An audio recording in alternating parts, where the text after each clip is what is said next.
Her true story from Alabama. I was given away at 14 as payment for a tortilla debt. You were born to pay off my debts, not to sit around dreaming. That was the first sentence I remember my father saying straight to my face when I turned 14. His voice didn't shake, his hand didn't tremble. It was just a verdict, final and cold, like the slam of a cell door. My name is Ella May. I was born in a 2-room clapboard house behind my father's general store in a nowhere town tucked into the red clay hills of Alabama. You wouldn't find our place on any map unless you'd been there, and even then, you'd probably try to forget. My daddy, Thomas Rayburn, was the kind of man who measured love in dimes and obedience in bruises. He ran that general store with an iron fist and a loaded ledger. Men feared him because he extended credit when they were desperate. Women feared him because they knew he could turn kind in the morning and cruel by sundown. And I feared him because I didn't know if he'd ever seen me as anything more than a pawn. My mama Delilah was a whisper in a storm. Gentle hands, soft voice, the kind of woman who spoke with her eyes more than her lips. She'd try to tuck me behind her when Daddy got angry. She'd hum hymns when she thought I couldn't sleep. She loved me in the quietest ways, hiding coins in coffee tins, sewing the hem of my dress with patches she cut from her own. Those little things were her rebellion, but rebellions don't last long in houses built on fear. The night Daddy found the money Mama had been hiding for my schooling, everything changed. He threw the tin across the room. Coins clattered like gunfire against the wooden floor. He dragged Mama by her wrist, cussing and shouting. Said she'd betrayed him, said she was stealing. A week later, she was gone, but not before he destroyed her name. He stood on the steps of the Baptist church, holding up a yellowed piece of paper. Some forged letter with a made-up lover's name. Claim Mama had been running around for years. Claim I was the proof. "This girl ain't mine," he shouted, voice echoing down Main Street. "She's the bastard child of a whore." And no one said a word, not Pastor James, not the neighbors, not the folks who once bought our biscuits and pies. They just stood there, eyes down, silence louder than the lies. Mama didn't get to say goodbye. I saw her from my window, suitcase in hand, shoulders bent like broken wings. That was the last time I saw her face, for nearly 40 years. And me? I stayed behind, even though I was the one he claimed wasn't his. That's when Wallace showed up. Old man Wallace owned the largest cattle ranch this side of the county. He was in his late 50s, with eyes like muddy water and hands stained with tobacco. He'd been buying supplies on credit from Daddy for months. Feed, flour, tobacco, and a whole heap of fresh tortillas Mama used to make before she left. One afternoon, Daddy called me into the back of the store. "You're going with Wallace tomorrow," he said, scribbling numbers into a little black book. Aluti blinked. "What for?" He didn't even look up. "To settle what he owes." I laughed. I actually laughed. Thought it was some kind of sick joke. "You're joking, right?" He looked up then, eyes empty. "You were born to pay off my debts, not to sit around dreaming." "But I'm your daughter," I whispered, voice cracking. He didn't blink. "No, you ain't. You never were." The next day, he handed me a brown paper bag with a change of clothes and shoved me into Wallace's rusted truck without another word. No hug, no goodbye, just the slam of a screen door behind him like punctuation to a sentence I never got to write. As the truck pulled away, I looked back. The store, the house, the tree Mama used to tie ribbons on for good luck.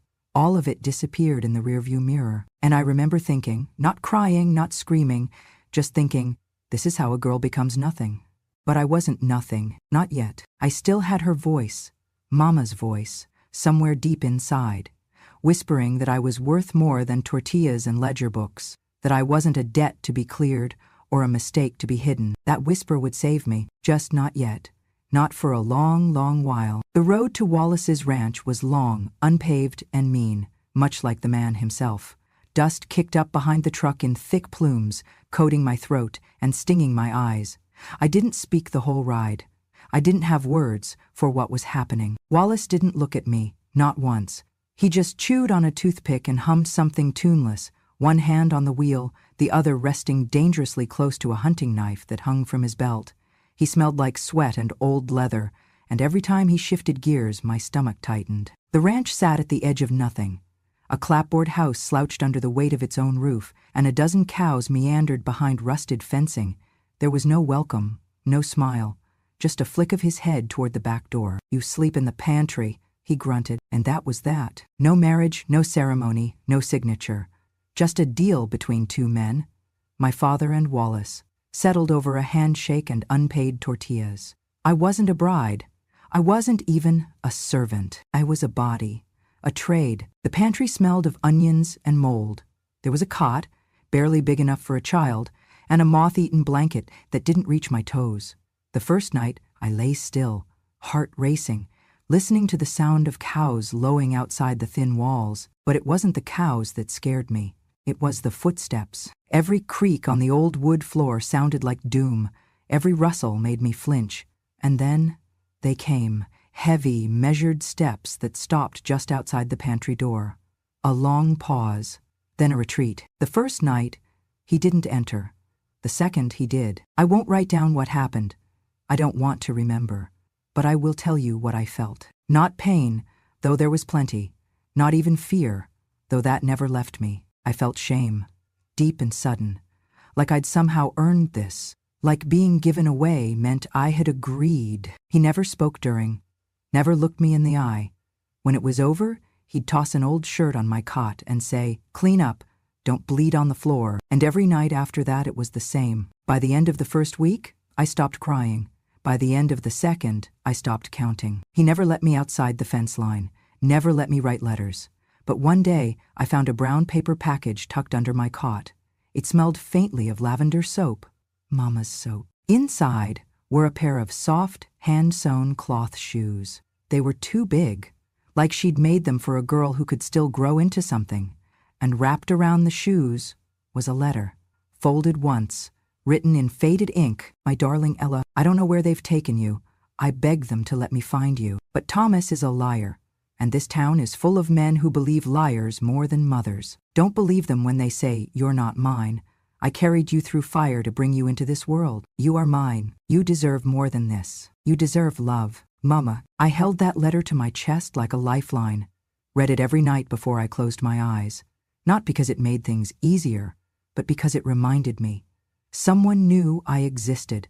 Someone still believed I mattered. Those cloth shoes never touched the floor. I wrapped them in an old towel and hid them behind the pantry wallboard. I was saving them for the day I'd walk away, because I still believed there'd be a day. I had to. Wallace never called me Ella. Not once. Not even when he was drunk and loose-tongued. To him, I was just girl. Or worse, that little thing. He never struck me in the face. Said bruises made him look bad when he went to church on Sundays. But he found other ways. My body didn't belong to me. My time didn't belong to me.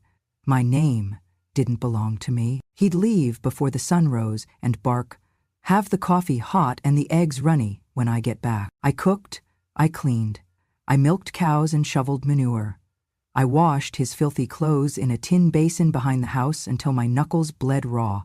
Then, when the sky dimmed and the stars blinked open, I braced myself for the footsteps, heavy and sure, and the voice that said, "Come on now, don't make me ask twice." Every night, the same script. Every morning, the same silence. There was no school, no visitors, no mail.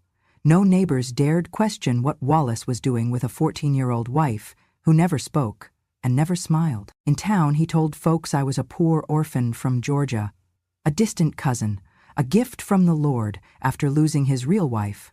Most folks looked the other way. The ones who didn't? Wallace handled them in his own way, with a cold stare and threats that made them think twice. I learned to move quietly, to make myself small, to hide the best parts of myself deep inside so he couldn't reach them. But one day, I slipped. I was making cornbread in the cast iron skillet when grease popped and scorched my hand. I dropped the pan, and it hit the stovetop edge, spilling everything into the fire. The kitchen filled with smoke. I scrambled to clean it, hands shaking.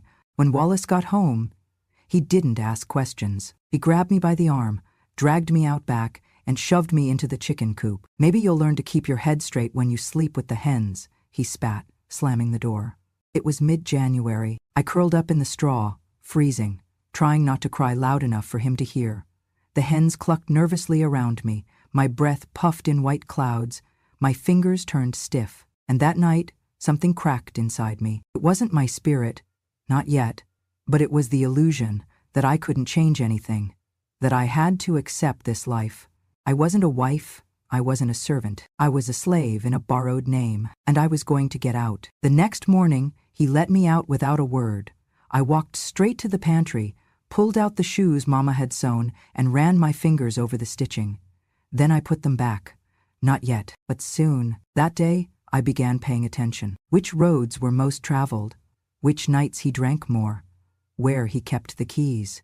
I started hiding scraps of food, counting his footsteps, practicing how fast I could be silent. Freedom didn't come with a scream. It would come with a whisper, and when it did, I'd be ready. I was 15 when I knew something inside me had changed. It wasn't fear. That had long since become familiar. It wasn't even sadness. That had dried up the day Wallace locked me in the chicken coop. No, this was different. It was a quiet tug, a whisper from deep within me that said, "You are not alone anymore." I was pregnant. When I told Wallace, he grunted. "Good. About time you made yourself useful." Then he spat into the dirt and went back to oiling his rifle. That was it. No doctor, no care, no concern. Just more eggs to cook and more laundry to scrub while my body ached and swelled. But for the first time, I didn't feel empty. I started writing area on anything I could find. Bits of corn husk wrappers, old feed sacks, used grocery slips he tossed aside. I hid them in a rusted tin under a floorboard in the pantry. Each note began the same way. To my baby. If you're reading this, it means I made it far enough to give you these words. I want you to know, you were never a mistake. You were my reason. I named her before she was born, Eliza. Eliza May Wallace. Though I hated giving her his name, I needed the world to know she existed and that I had brought her here with nothing but will and blood. The night she came, the stars were cruel. The pain bent me in half. There was no midwife, no light but a single oil lamp. I laid on the pantry floor and bit down on a cloth so hard I cracked a tooth. She came into this world the same way I had, unwanted by the man who owned the roof but welcomed by the woman who bore her. When I held her for the first time, all I could whisper was, "I see you." Over and over again. I see you. Because I had gone unseen for so long, I didn't want her to feel that same silence. Wallace looked at her once, said she looked weak, walked out without holding her. Good, I thought. That meant she was mine. The days were harder now. Less sleep, less food. My breasts ached, my back burned. But every moment she cooed, every gurgle she made, was a song no whip could silence. Then came the fever. She was 2 weeks old.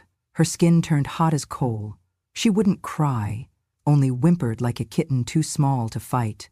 I rocked her all night, cold cloth on her forehead, singing every hymn I remembered from Mama. Swing low, sweet chariot. I prayed in a voice I didn't recognize.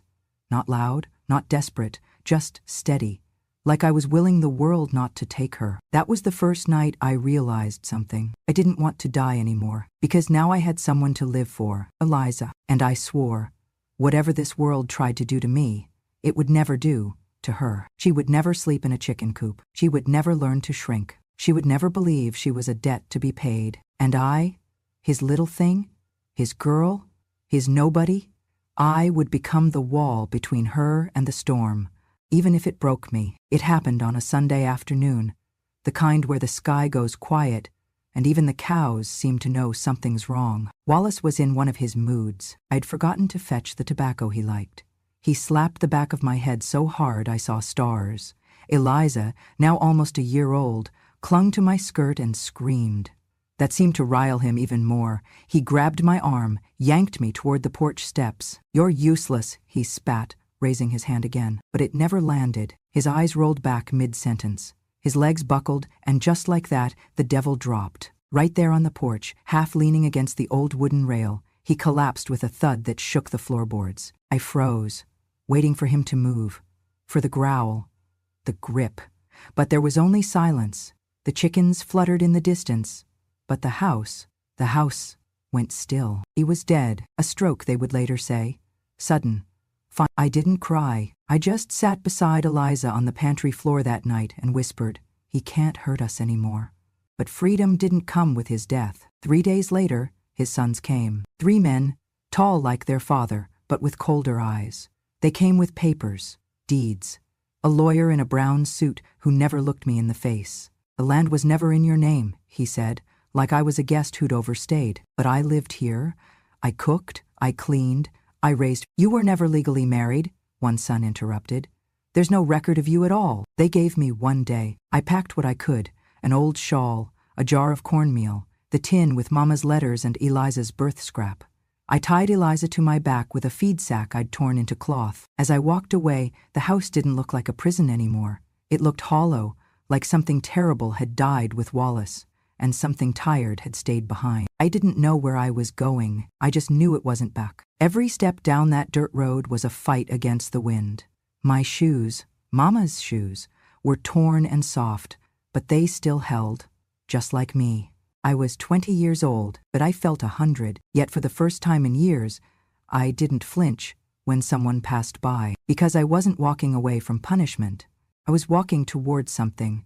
I didn't know what, but I had Eliza and a name, my name, and I wasn't going to let the world forget it again. I knocked on the side door of the old Baptist church because I didn't know where else to go. Eliza was fussing in my arms, tired, hungry, wrapped in a threadbare blanket I'd sewn from scraps. I hadn't eaten in 2 days. The soles of my shoes had nearly torn through, but I held myself upright, because broken doesn't mean beaten. The pastor, a kind-made man named Reverend Wilkes, opened the door. He didn't flinch at the sight of me, dirty, trembling, with a baby on my hip. He took one look and said gently, "Come on in now. Let's get you warm." They gave us a cot in the back of the church, and for the first time in weeks, I slept without listening for footsteps. The next morning, the Reverend introduced me to someone he said might help. "Ella," he said, "this here's Mr. Samuel Bennett. He's a lawyer." I blinked. A lawyer? The man standing before me looked no older than 30, with dark skin and a gentle, intelligent face. He wore wire-rimmed glasses and a coat that was too thin for the weather. But what struck me wasn't how he looked, it was what he said. He took my hand, not in a grab, not in a grip, but in a handshake, and said, "Miss Ella, it's a pleasure to meet you. Miss, not girl, not you, not that little thing." I almost cried right then and there. Samuel had grown up in Georgia, gone to Howard University on scholarship, and returned to Alabama to help those nobody else would. He listened as I told my story, not just the parts about Wallace, but the ones before that, the lies, the chicken coop, the letter Mama wrote. He didn't interrupt once. Then he said, "You have every right to file for support. You may not have papers, but you have testimony, and I believe you." He helped me file a claim against Wallace's estate for child support and wrongful displacement. The county clerk looked at us like we were mad. "You got any marriage certificate?" he asked. "No," I said. "Then you ain't entitled to nothing." But Samuel wasn't deterred. He gathered testimonies, Reverend Wilkes, old neighbors, even a midwife from a neighboring county who remembered Wallace taking in that girl from town. We stood in court 4 weeks later. The sons of Wallace sat in front, smug, arms crossed. I stood up, shaking in my shoes, and faced the judge. My dress was patched, my hands were raw, and I had no paper to prove I belonged there. But I had something better. "I may not have documents," I said, "but I have dignity. I scrubbed floors, fed livestock, and bore a child alone. I wasn't his wife on paper, but I lived every inch of the life he forced on me. And I did it without breaking." The room fell quiet. The judge looked down, then back at me. "And the child?" he asked. "Eliza is mine, and she deserves more than a future built on silence." That afternoon, I was awarded full custody of my daughter and a small share from the livestock sale. Just enough to buy a room and start again. It wasn't everything, but it was something. And more than that, it was the first time I stood in a room full of men and said, "I exist," and they couldn't look away. After the ruling, Samuel walked me out of the courthouse. The sky was pink with sunset. "You did that," he said. "I just told the truth," I whispered. "Sometimes," he said, smiling, "truth needs someone brave enough to carry it." And in that moment, I felt it.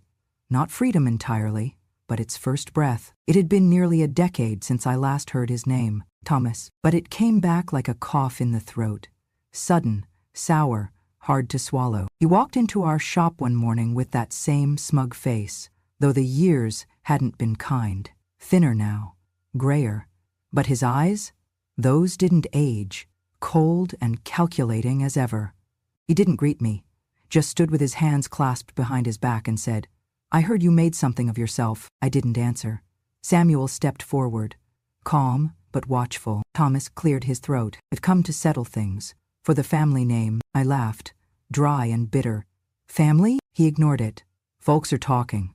You put the Thomas name in print again, that might be fine where you live now, but back home, we've got standards. We got history. Then he pulled a crumpled paper from his coat and laid it on the counter. A sworn statement, stamped by a notary, declaring I was not legally his daughter, that I was born of infidelity, a burden taken in by charity. If you agree to sign over a portion of what you have, he said, we can forget all this. Clean slate. Spare the family the embarrassment. I stared at the document. Then I stared at him. You beat my mother, I said. You lied to everyone. You sold me like livestock for a bag of tortillas. He didn't flinch. I raised you, fed you. You threw me out. Samuel, still silent, picked up the paper. His fingers traced the signature. Then he asked, "You mind if I hold on to this?" Thomas shrugged. "Just don't wait too long." He left the shop like he owned the road he walked on. That night, Samuel stayed up reading. 2 days later, he returned with something in hand. "Your mother's handwriting," he said, handing me a folded piece of paper, aged soft by time. It was my birth certificate, the real one. Ella Mae Thomas, it read, in bold, official ink, filed, sealed, dated. "No one ever revoked this," Samuel said. "He lied, and now we prove it." I sat down, holding the paper like it might break. My name, not borrowed, not stolen, mine. We sent a letter to the town's weekly paper.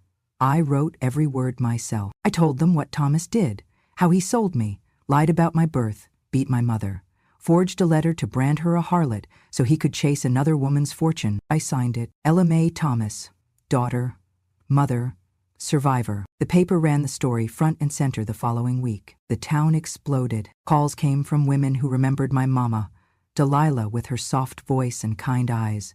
Men from church who always suspected something was wrong. Even distant cousins wrote to say they were sorry for believing him. Thomas never returned. Some said he left the state.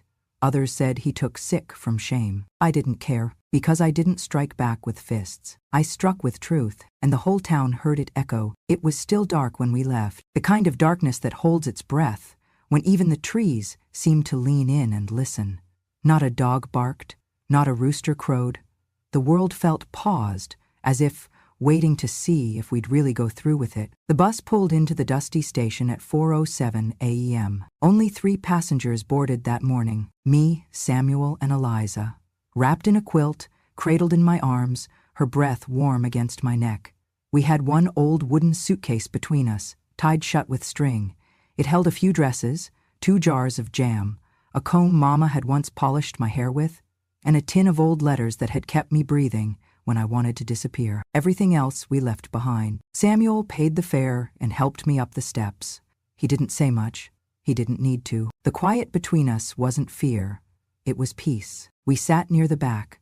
I pressed my forehead to the window. The glass was cold, but the seat beside me was warm with promise. I looked out at the road we were leaving. The crooked fence, the one light street, the bakery that once refused to serve me because I was just a girl with no shoes. I didn't feel rage. I didn't feel grief. Only something I couldn't name. Not forgiveness, but something close. A closing. Samuel reached across and placed his hand over mine. "You okay?" he asked softly. I nodded, still watching the shadows roll past. "No one's chasing us," I said. He smiled gently. "They never could." A few minutes passed. Then he said the thing I didn't know I needed to hear. "You're not something that got sold, Ella. You're someone who chose to walk away." The words settled into my ribs like heat on a cold day, because all my life people had named me like I was a thing. Bargain, burden, girl, wife, debt. But now, I was something else. A woman in motion. And motion, I was learning, is its own kind of freedom. The bus turned the final corner, and the town was gone. No parade, no goodbye, no burning bridges, just silence. And that silence was mine. I closed my eyes as the first hints of dawn reached the edges of the sky, not for sleep, but to remember that girl in the pantry, the one who used to whisper, "Someday," and to whisper back, "You made it, baby, you made it." We didn't move into a mansion. There were no parades, no fireworks to mark the day we became free. Just a small 2-room house with peeling paint, a crooked fence, and a sewing machine that wheezed when I pressed the pedal too fast. And that was enough. Samuel and I moved to Georgia, far from the red dust of Alabama, with Eliza still small enough to nap in my lap, but old enough to ask why we always packed in the dark. The town was modest. Just one streetlight, a diner, a post office, and a row of empty buildings that hadn't seen tenants in years. One of those buildings became ours. We swept out the spiders, painted the walls cream, and hung a wooden sign over the front door, "Ella's Stitch and Thread." I made dresses, mended shirts, and taught Eliza to hem by hand. She was a quick learner, nimble-fingered like her grandmother. And on Sunday afternoons, we rolled tortillas in the kitchen, just like Mama used to. Flour on our cheeks, laughter in the walls. Eliza once asked, "Mama, why don't you ever cry when you talk about the past?" I smiled, wiped dough from her brow. "Because I used to, and now I don't have to." Every night, after we'd locked the shop and Eliza was tucked in, Samuel would sit by the window and read aloud. Poetry, always poetry. His voice was like soft gravel, grounded and steady. He read Hughes, Angelou, Dickinson, names I'd never heard growing up. But the words, they stitched something in me that Wallace had once tried to tear apart. One night, he paused and looked at me. "I found this in an old book," he said, clearing his throat. Then he read, "Not a woman broken, but a woman rebuilt, not ashes, but brick and breath and will." I don't know who wrote it. I didn't need to. All I knew was that he looked at me when he said it, not like I was someone fragile, but like I was something forged. Years passed quietly, peacefully. No newspapers wrote our story, no statues were built in my name. But I didn't need headlines, because every morning I woke up next to a man who never raised his hand. Every day, I watched a daughter grow up, unafraid. Every evening, I stood in a kitchen that smelled like home. And every night, I listened to poetry, not screams. That to me was freedom. No fireworks, just breath, just light, just life. And for the first time in mine, I didn't have to run toward it, because I was already there. I am 83 years old today. The hands I use to stir flour are not as quick as they once were. My back hums with the ache of years lived deeply. But the scent rising from my kitchen, flour, salt, warm oil, memory, is as rich as it ever was. I'm making tortillas. Eliza laughs from the porch as she wrestles my youngest great-grandson out of a tree. She's a doctor now, stubborn, brilliant, tender, just like her grandmother before her. Her hands know how to save lives. I like to think I helped teach her that. The kitchen window is open, and the breeze carries the smell of lunch to the front yard where my grandkids play. One of them, Sophie, 11 years old and sharp as a tack, walks in, nose twitching, curls bouncing. "Grandma," she says, hopping onto the stool, "can I ask you something kind of sad?" I turn off the burner and wipe my hands. "Of course, baby." She fiddles with the hem of her shirt. "Was it true? What Mama said? That your dad gave you away? For, like, food?" She says it like it hurts her just to imagine it. I nod. "Yes," I say, gently. She looks down. "That's so awful. Aren't you mad?" I smile, not because it's funny, but because it isn't. And because time has given me more than anger could. "I'm not mad," I say. "Not anymore." "But why?" she asks, frowning. "I'd be mad forever." I take her hand in mine, her little fingers warm in my wrinkled ones. "Because if he hadn't done that," I whisper, "I might never have left. I might never have met Samuel. I might never have had your mama, or you, and I might never have known that freedom tastes like this." I flip the last tortilla onto the stack and nod toward it. "Smell that." She inhales deeply. Smells like home. It used to smell like shame," I say. "Like being poor, like being owned." She blinks. "But now," I say softly, "it smells like me, like where I've been, like what I made of it." She hugs me then, so tight I feel it in my ribs, and I hold her back like a promise. Later, the family gathers around the table. Samuel's photo hangs above the dining room. a younger version of the man who used to read me poetry under low light and call me Miss Ella when no one else thought I had a name. We eat, we laugh, and no one calls me girl, or debt, or burden. Here I am grandma. I am the storyteller. I am the house's heartbeat, and though time has weathered me, it has not worn me down. When the sun sets, I sit on the porch with a blanket over my knees and a book I've read 20 times. Eliza brings me tea and says, "You've given this family everything." I shake my head. I just gave them a name to be proud of. Then I look at the stars, not searching anymore, just remembering and smiling, because sometimes survival is the greatest story of all, and I'm still here to tell it. When I was 14, they said my name didn't matter. They said I was a burden, a body to bargain with, a mistake made flesh. I was not introduced, I was handed off. They called me that girl or her, and later simply the help. I remember standing barefoot in a borrowed dress, watching dust swirl behind the truck that had taken my mama away. My father didn't even look back. He only muttered, "Now we can breathe." But I couldn't breathe. Not then, because back then, I thought names came from other people, that they had to be given to you, and they could just as easily be taken away. Now I know better. Now, I know I am my name, and my name, Ella Mae Thomas, is carved into the hearts of every woman who thought silence was the only way to survive. I am 83 years old, and this morning my great-granddaughter Sophie brought me wildflowers from the yard. She handed them to me like they were treasure and said, "Grandma, if you were my age now, what would you do first?" I looked at her, that light in her eyes, that truth in her smile, and said, "Exactly what you're doing. Live like nobody owns you." We sat together under the porch fan, sipping tea. She braided my thinning hair with quiet hands, the way I once braided Eliza's, and she asked again, like she had once before, "Do you ever get sad, Grandma, about what happened?" And I told her the truth. I used to, when no one believed it happened, when people called it just the way things were, when I thought surviving wasn't enough if no one knew I did. But now, I said, I'm not sad, because every time I tell the truth, another girl stops thinking she's alone.